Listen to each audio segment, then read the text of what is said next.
Hello friends, welcome to all friends. आज के इस वीडियो में देखेंगे स्पर्मेटिड से आगे की अवस्था।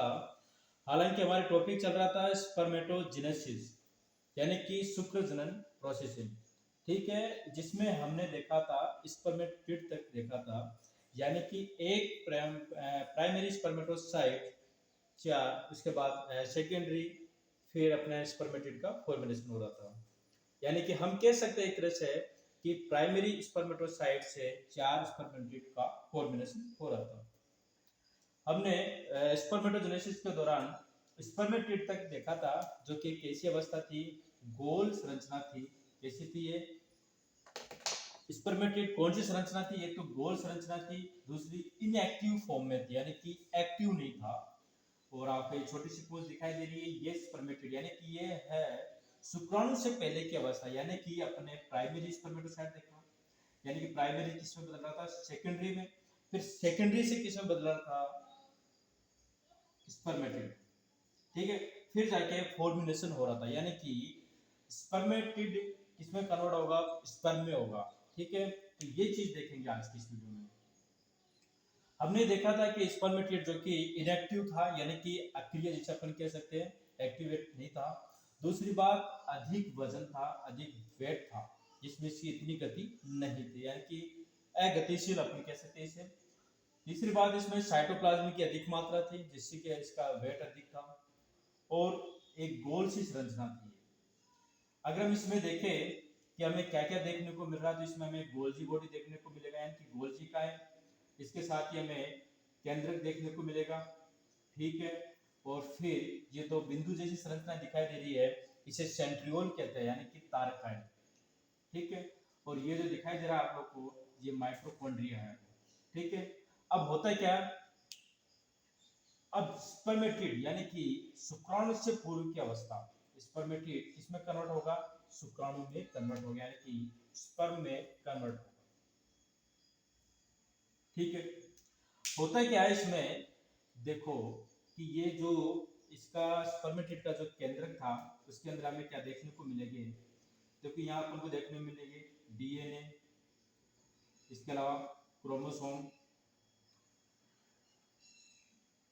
ठीक है। इसके अलावा हमें स्पर्मेटिड में साइटोप्लाज्म यानी कि कोशिका द्रव्य, साइटोप्लाज्म, साथ ही हमें इसमें देखने को मिलेंगे आरएनए आदि, सेंट्रियो, केंद्रिका, ठीक है। सेंट्रियोलस यानी कि केंद्रिका है। होता है क्या है कि इस स्पर्मेटिड का स्पर्म में कन्वर्ट होने से पहले कुछ इंटरनल प्रोसेसिंग होती है, जिसके दौरान क्या होता है कि डीएनए और क्रोमोसोम्स का क्या होता है, संघनन होना स्टार्ट हो जाता है, यानी कि इनमें इनकी मात्रा क्या हो जाती है? सिकुड़ना स्टार्ट हो जाती है। आप समझ रहे हो मेरी बात को? मैं कहना क्या चाह रहा हूँ कि डीएनए और क्रोमोसोम्स जो पाए जाते हैं इसके अंदर, उनकी मात्रा क्या हो जाएगी? संघनित हो जाएगी। संघनित इसलिए कर रहे हैं क्योंकि स्पर्मेटिड को किस में कन्वर्ट होना है? स्पर्म में होना। तो इसकी मात्रा यानी इसके वजन को कम करना, ताकि इसकी मोटिलिटी बढ़ सके, इसकी वृद्धि गति अधिक हो सके, ठीक है। दूसरी बात, हमें अधिक एक्स्ट्रा फ्लूइड जो साइटोप्लाज्म से हम निष्कासित कर देंगे, यानी कि साइटोप्लाज्म को हम निकाल देंगे, जो जल युक्त पदार्थ तरल लिक्विड फॉर्म में है उसे हम निष्कासित कर देंगे, ठीक है। ये साइटोप्लाज्म को निकालने के बाद कुछ साइटोप्लाज्म फिर भी रहता है, और साथ ही हम आरएनए और केंद्रिका को भी क्या कर देंगे? निष्कासित कर देंगे, ठीक है। अब हम देखेंगे कि इसका वजन जैसे ही कम होता है, तो क्या होता है कि जो गोल्जिका है वो क्या करती है? एक एक्रोसोम का फॉर्मेशन करती है, ठीक है। एक्रोसोम क्या है? एक हाइड्रोलाइटिक एंजाइम की तरह काम करता है, यानी कि लाइसिन। इसमें क्या होते हैं? हाइड्रोलाइटिक एंजाइम होते हैं, हाइड्रोलाइटिक एंजाइम होते हैं,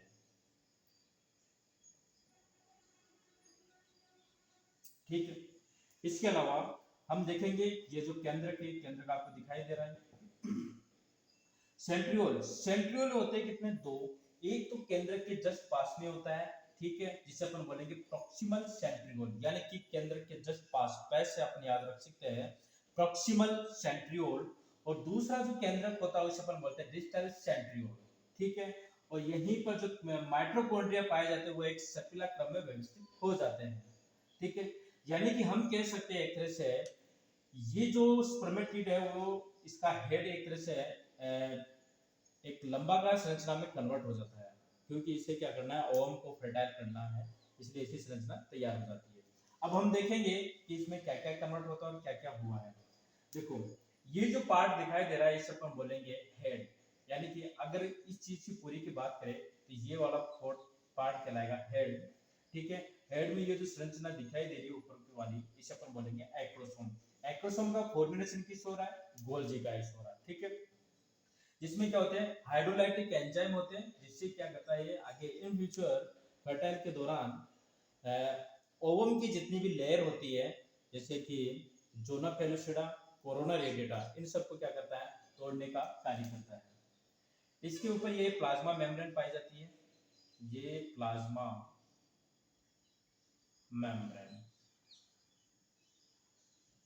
ठीक, अब हम आगे देखेंगे ये जो पार्ट होता है इसे नेक कहेंगे, और यहीं पर दो सेंट्रियोल थे, यानी कि अपन ने देखा था कि स्पर्मेटिड के सेंट्रियोल यहाँ थे, दो सेंट्रियोल है, एक है जिसे अपन बोलेंगे प्रॉक्सिमल सेंट्रियोल और दूसरा है डिस्टल सेंट्रियोल।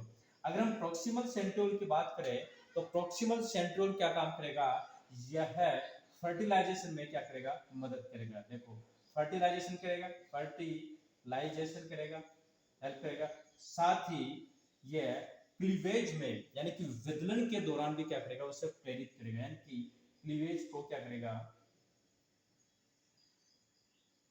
विदलन को क्या करेगा, ये प्रोत्साहित करेगा, प्रेरित करेगा, यानी कि विदलन प्रक्रिया को।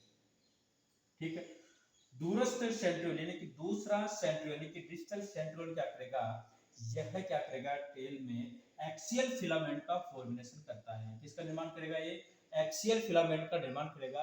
अब हम देख सकते हैं कि आसानी से कि हमें दो सेंट्रियोल थे स्पर्मेटिड के, जो एक सेंट्रियोल क्या कर रहा है, एक तरह से फर्टिलाइजेशन में हेल्प कर रहा है, साथ ही हम कह सकते हैं कि क्लीवेज में भी क्या कर रहा है, हेल्प कर रहा है, यानी कि उसे प्रेरित कर रहा है। और दूसरे सेंट्रियोल की बात करें तो दूसरा सेंट्रियोल एक्सियल फिलामेंट का फॉर्मेशन करता है। ठीक, फिर हमें एक चीज दिखाई दे रही है, जैसे कि हमने यहाँ पर देखा था कि यह है माइटोकॉन्ड्रिया, जो कि माइटोकॉन्ड्रिया एक सर्पिलर पैटर्न में एक पैटर्न तैयार दिखाई दे रहा है आप लोगों को इस प्रकार का सर्पिलर क्रम में। इस सर्पिलर क्रम में क्या होता है, माइटोकॉन्ड्रिया व्यवस्थित होते हैं। इस पैटर्न को अपन बोलते हैं निबेन कर्ण। इस पैटर्न को क्या बोलेंगे, निबेन कर्ण। ठीक है, ये जो पैटर्न दिखाई दे रहा है जिसमें माइटोकॉन्ड्रिया सर्पिलर क्रम में व्यवस्थित है, इसे अपन बोलेंगे निबेन कर्ण। ठीक है, नेक्स्ट हम देखेंगे इसी में होता है क्या है। देखो हमने ये देखा था कि स्पर्मेटिड के अंदर क्या था, साइटोप्लाज्म था, और साइटोप्लाज्म की अधिक मात्रा को निष्कासित किया गया। ठीक है, जब स्पर्म मैकेनिज्म प्रोसेसिंग हो रही थी इस कंडीशन के दौरान साइटोप्लाज्म की अधिक मात्रा को निष्कासित किया गया, और कुछ मात्रा यानी कि फिर भी अधिक से अधिक मात्रा क्या होती है, मिडिल पार्ट में चली जाती है, यानी कि ये स्पर्म का मिडिल पार्ट है और ये टेल पार्ट है। हम देख सकते हैं यहाँ पर हमें स्पर्म के तीन भाग देखने को मिल रहे हैं, एक तो हेड है, मिडिल है और टेल है, साथ ही में नेक पार्ट भी देखने को मिलेगा। ठीक है, होता क्या है कि साइटोप्लाज्म की अधिक मात्रा मध्य भाग में जिसे अपन मिडिल पार्ट कह रहे हैं, तो वहीं पर एक जो इनकी जो कवरिंग होती है वहीं पर एक क्या करती है, एक लेयर का फॉर्मेशन करती है, यानी कि ये जो आपको मिडिल पार्ट होता है तो मिडिल पार्ट पर एक कवरिंग दिखाई दे रही है, तो इस भित्ति पर ठीक है भीतर की ओर एक लेयर बनाती है जिसे अपन बोलते हैं, इसे अपन बोलेंगे मैनचेट। क्या बोलेंगे इसे, मैनचेट। हम कह सकते हैं इसे कि ये साइटो है तो साइटोप्लाज्म, लेकिन साइटोप्लाज्म की एक लेयर तैयार हो जाती है, एक कवरिंग तैयार हो जाती है मिडिल पार्ट में जिसे अपन बोलेंगे मैनचेट। ठीक है, नेक्स्ट हम देखेंगे यहीं पर आपको ये जो बिंदुनुमा संरचना दिखाई दे रही है इसे अपन बोलते हैं रिंग सेंट्रियोल। क्या बोलेंगे इसे, रिंग सेंट्रियोल। रिंग सेंट्रियोल का क्या काम है यहाँ पर, अगर हम देखें तो रिंग सेंट्रियोल यहाँ पे एक तरह से क्या करेगा, माइटोकॉन्ड्रिया को टेल वाले पार्ट में आने से रोकता है। हम समझ सकते हैं यहाँ पर कि रिंग सेंट्रियोल, वैसे सेंट्रियोल की बात करें तो सेंट्रियोल दो देखने को मिलेंगे, प्रॉक्सिमल और डिस्टल सेंट्रियोल। ठीक है, लेकिन जो आपको दिखाई दे रहा है ये रिंग नुमा संरचना दिखाई दे रही है, इसे पर बोलेंगे रिंग सेंट्रियोल। ये क्या करेगा, जो भी माइटोकॉन्ड्रिया सर्कुलर पैटर्न में व्यवस्थित है इन्हें टेल पार्ट में आने से रोकता है। ठीक है, ये हमने देख लिया कि एक्ट्रोसोम का फॉर्मेशन किससे हो रहा है, गोल्जी काहे से, न्यूक्लियस वाला पार्ट यही है, सेंट्रियोल यहाँ कन्वर्ट हो रहे हैं, और इसके अलावा माइटोकॉन्ड्रिया एक पैटर्न में व्यवस्थित हो रहे हैं जिसे अपन बोल रहे हैं नीबेन कण, और माइटोकॉन्ड्रिया को ही यानी कि जो मिडिल पार्ट होता है यही स्पर्म का पावर हाउस रूम कहलाता है। एक तरह से हम कह सकते हैं इसे पावर हाउस मिडिल पार्ट, यानी कि जो मिडिल पार्ट होता है, क्योंकि यहाँ पर क्या है माइटोकॉन्ड्रिया, और माइटोकॉन्ड्रिया क्या करेंगे एटीपी के रूप में स्पर्म को एनर्जी प्रोवाइड करने का कार्य करेंगे। तो एक तरह से मिडिल पार्ट में क्या बोल सकते हैं पावर हाउस।